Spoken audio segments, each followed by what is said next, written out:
Good evening students, how are you. तो चलिए study continue करते हैं अपनी।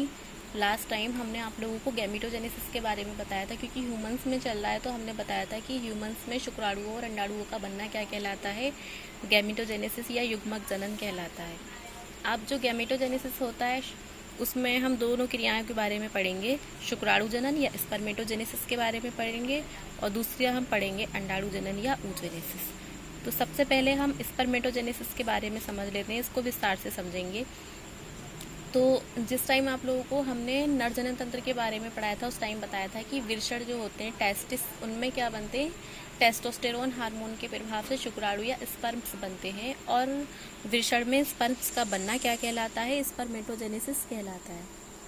ठीक है, तो आज हम स्पर्मेटोजेनेसिस की तीनों अवस्थाओं के बारे में डीपली समझेंगे। 3 अवस्थाएं होती हैं इसकी। पहली अवस्था होती है गुणन अवस्था या मल्टीपल स्टेज, दूसरी अवस्था होती है वृद्धि अवस्था या ग्रोथ स्टेज, और तीसरी अवस्था एक होती है परिपक्वन अवस्था या मैच्योर स्टेज। तो आज हम सबसे पहले इसकी मल्टीपल स्टेज की बात करते हैं। तो जो टेस्टिस होते हैं, वृषण होते हैं, उसमें जो जननी कुप्पला की कोशिकाएं होती हैं वो क्या करती हैं, समसूत्री विभाजन के द्वारा गुणन करती हैं और अपनी संख्या में वृद्धि करती हैं। अब यहाँ से गुणन से क्या मतलब है, हमने लास्ट वीडियो में आपको समसूत्री विभाजन में बताया था कि एक मदर सेल 2 डॉटर सेल बनाती है। जिस तरह से ये दिखाया जा रहा है, यहाँ क्या है, एक मदर सेल 2 डॉटर सेल बना रही है। तो इस क्रिया को हम गुणन कहेंगे, और गुणन के द्वारा इस तरह से एक कोशिका से 2 कोशिकाओं का बनना क्या कहलाता है, गुणन के द्वारा वृद्धि, और इसी को हम समसूत्री विभाजन या माइटोसिस कहते हैं। तो स्पर्मेटोजेनेसिस की जो पहली स्टेज होती है उसमें क्या होता है, जो वृषण उपकला की जननी सेल्स होती हैं वो क्या करती हैं, समसूत्री विभाजन करती हैं और एक कोशिका से 2 कोशिकाएं बनाती हैं, और इस स्टेज में जो कोशिकाएं बनती हैं उन्हें शुक्र कोशिकाएं या स्पर्मेटोगोनिया कहते हैं। राइट। अब जो इसकी सेकंड स्टेज होती है वो होती है ग्रोथ स्टेज या वृद्धि अवस्था। अब ग्रोथ स्टेज या वृद्धि अवस्था में क्या होता है, ये ऊपर जो स्पर्मेटोगोनिया बनी है मल्टीपल स्टेज में, ये स्पर्मेटोगोनिया क्या करेंगी, वृषण से पोषण पदार्थ प्राप्त करना शुरू कर देती हैं, पोषण पदार्थ लेने लगती हैं, और पोषण पदार्थ लेकर ये क्या करती हैं, अपने आकार में वृद्धि करती हैं। और इस टाइम जो कोशिकाएं होती हैं ये भी द्विगुणित होती हैं, 2n होती हैं। इस समय हम इन्हें क्या कहेंगे, प्राथमिक शुक्र कोशिकाएं। राइट। अब यहाँ पर ग्रोथ स्टेज कंप्लीट हो जाती है, यानी कि बहुत सिंपल सा है। मल्टीपल स्टेज में क्या हुआ, जो जननी कुप्पला की कोशिकाएं थी उन्होंने समसूत्री विभाजन किया, समसूत्री विभाजन करके क्या किया, अपनी संख्या में वृद्धि की। ग्रोथ स्टेज में क्या करती हैं ये कोशिकाएं, ग्रोथ स्टेज में पोषण पदार्थ प्राप्त करती हैं और पोषण लेकर अपनी आकार में वृद्धि करती हैं, और किस में बदल जाती हैं, फर्स्ट स्पर्म सेल या प्राथमिक शुक्र कोशिकाओं में बदल जाती हैं। That's it. अब इसके बाद जो तीसरी अवस्था आती है उसे मैच्योर स्टेज या परिपक्वन अवस्था कहते हैं। मैच्योर स्टेज या परिपक्वन अवस्था में क्या होता है, सबसे पहले आप लोग ये समझ लीजिए कि ये अवस्था जो है 2 चरणों में पूरी होती है, फर्स्ट मियोसिस और सेकंड मियोसिस, प्रथम अर्धसूत्री विभाजन और द्वितीय अर्धसूत्री विभाजन।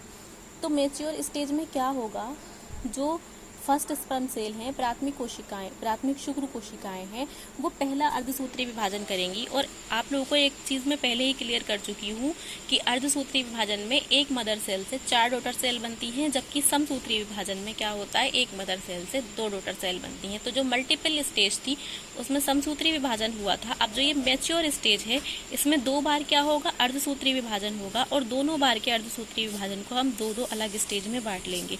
तो परिपक्वन अवस्था या मैच्योर स्टेज में जो फर्स्ट मियोसिस होता है, पहला अर्धसूत्री विभाजन होता है, उसमें क्या होता है, जो फर्स्ट स्पर्म सेल होती हैं वो पहला अर्धसूत्री विभाजन करती हैं, और पहला अर्धसूत्री विभाजन करके किसमें बदल जाती हैं, वो सेकंड स्पर्म सेल्स में या द्वितीय शुक्र कोशिकाओं में बदल जाती हैं। अब इसके बाद जब पहला अर्धसूत्री विभाजन कंप्लीट हो जाता है तो यहाँ दूसरा अर्धसूत्री विभाजन स्टार्ट होता है। दूसरा अर्धसूत्री विभाजन जब स्टार्ट होता है तब क्या होता है, जो सेकंड स्पर्म सेल होती हैं, द्वितीय शुक्र कोशिकाएं होती हैं, वो क्या करती हैं, दूसरा अर्धसूत्री विभाजन करती हैं, और दूसरा अर्धसूत्री विभाजन करके किस में बदल जाती हैं, शुक्राणुओं में बदल जाती हैं। तो जैसे कि आप लोग ये देख रहे हैं, यहाँ ग्रोथ स्टेज में जो फर्स्ट स्पर्म सेल थी उन्होंने पहला अर्धसूत्री विभाजन किया, और पहला अर्धसूत्री विभाजन करके सेकंड स्पर्म सेल में चेंज हो गई।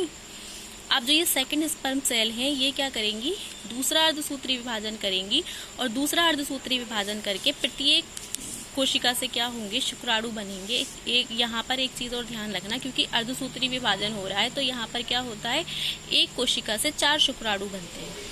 ठीक है, एक कोशिका से कितने शुक्राणु बनते हैं, 4 शुक्राणु बनते हैं। और यहाँ एक चीज़ और ध्यान रखना, ये जो 4 शुक्राणु बनेंगे दूसरे अर्धसूत्री विभाजन के बाद, ये कैसे होंगे, अगुणित होंगे या हैप्लॉइड होंगे। अब यहाँ पर हैप्लॉइड और डाइप्लॉइड का नाम सुन रहे हैं आप लोग बार बार, द्विगुणित और अगुणित का। तो जो अगुणित होते हैं, अगुणित किसे कहते हैं, अगुणित सेल्स जिसमें डीएनए की संख्या कैसी रह जाती है, आधी रह जाती है, ठीक है। और जो द्विगुणित होती है उसमें डीएनए की संख्या जो है अगुणित से कैसी होती है, डबल होती है। तो यहाँ जो स्पर्म बनेंगे वो कैसे बनेंगे, अगुणित बनेंगे, और एक कोशिका से कितने स्पर्म बनेंगे, 4 स्पर्म बनेंगे। ठीक है, तो स्पर्मेटोजेनेसिस या शुक्राणु जनन की क्रिया आप लोगों को आई थिंक अच्छे से समझ में आ गई होगी। 3 चरणों में पूरी होती है ये क्रिया, मल्टीपल स्टेज, ग्रोथ स्टेज और मैच्योर स्टेज। जो मल्टीपल स्टेज होती है एक बार रिवाइज कर लेते हैं। मल्टीपल स्टेज में क्या होता है, वृषण की जननिक उपकला की कोशिकाएं समसूत्री विभाजन या माइटोसिस करती हैं, और माइटोसिस करके स्पर्मेटोगोनिया में चेंज हो जाती हैं। Then growth stage, growth stage में क्या होता है, स्पर्मेटोगोनिया क्या करती हैं, पोषण प्राप्त करती हैं, और किस में चेंज हो जाती हैं, फर्स्ट स्पर्म सेल में चेंज हो जाती हैं। देन मैच्योर स्टेज आती है, इसमें सेकंड टाइम, ठीक है, 2 बार क्या होता है, इसमें अर्धसूत्री विभाजन या मियोसिस होता है। जब फर्स्ट मियोसिस होता है तब क्या होता है, जो फर्स्ट स्पर्म सेल होती हैं वो सेकंड स्पर्म सेल में बदल जाती हैं, और जब सेकंड मियोसिस होता है तब क्या होता है, जो सेकंड स्पर्म सेल्स हैं वो किस में बदल जाती हैं, स्पर्म्स में बदल जाती हैं। राइट, तो अब इसके बाद कल हम आप लोगों को ओजेनेसिस पढ़ाएंगे। तब तक आप लोग ये डायग्राम की प्रैक्टिस कर लेना ये, और अच्छे से इनकी डेफिनेशन सीख लेना। ठीक है, बाय।